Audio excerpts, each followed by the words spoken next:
చెప్తారు? అంటే crime motive లేదా దీంట్లో? నేనైతే అనుకోవట్లేదు. క్రైమ్ మోటివ్ ఉంటదని అనుకోవట్లే. క్రైమ్ మోటివ్ అంటే రీజన్ ఒకటే ఉంటుందండి. లేపేయాలి. చంపేయాలి. అంటే అప్పుడు ఇక దిక్కుండదు. అంతే కదా! రాయేసి కొట్టి గాయపరచాలని ఎందుకు అనుకుంటారు? లేదా వీళ్ళ పత్రికలో రాసినట్టు కణతకి తగిలేటట్టు కొడదాం అనుకుంటే మిస్ అయి ఉండాలి. అది వాళ్ళని ఏ నార్కో ఎనాలిసిస్ టెస్ట్ చేస్తుందో తెలుస్తుంది. అంటే అలా చేసినా హత్యా ప్రయత్నమే కదా అది కూడా. అది ఖచ్చితంగా రాయి వేస్తేనే హత్యా ప్రయత్నం కిందకు వస్తుంది. కానీ చంపాలి అనుకుంటే మాత్రం అది క్రైమ్.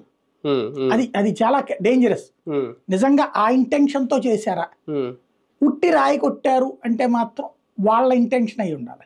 పోలీసుల ప్రాథమిక విచారణలో నిర్ధారించుకొని ఒక 4 కుర్రోళ్ళని తీసుకెళ్లి వాళ్ళకి అభంశుభం తెలియని అమాయకుల, లేదంటే వెనక్కుండి నడిపించారు బోండా ఉమా, నిజంగా బోండా ఉమాకి అభంశుభం తెలియక ఆయన ఇరుక్కున్నారు.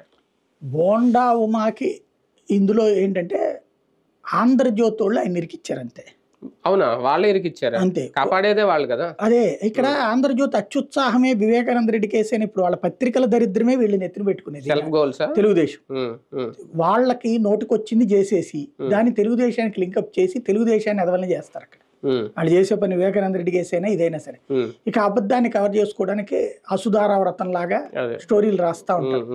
ఇక్కడ పాయింట్ ఏంటంటే బోండా ఉమాని అర్జెంటుగా ఏబిఎన్ వాళ్ళు వెళ్ళి ఇంటర్వ్యూ చేశారు. అతను నువ్వు ఎట్ట చెప్పు అట్ట చెప్పు అని అనకపోవచ్చు.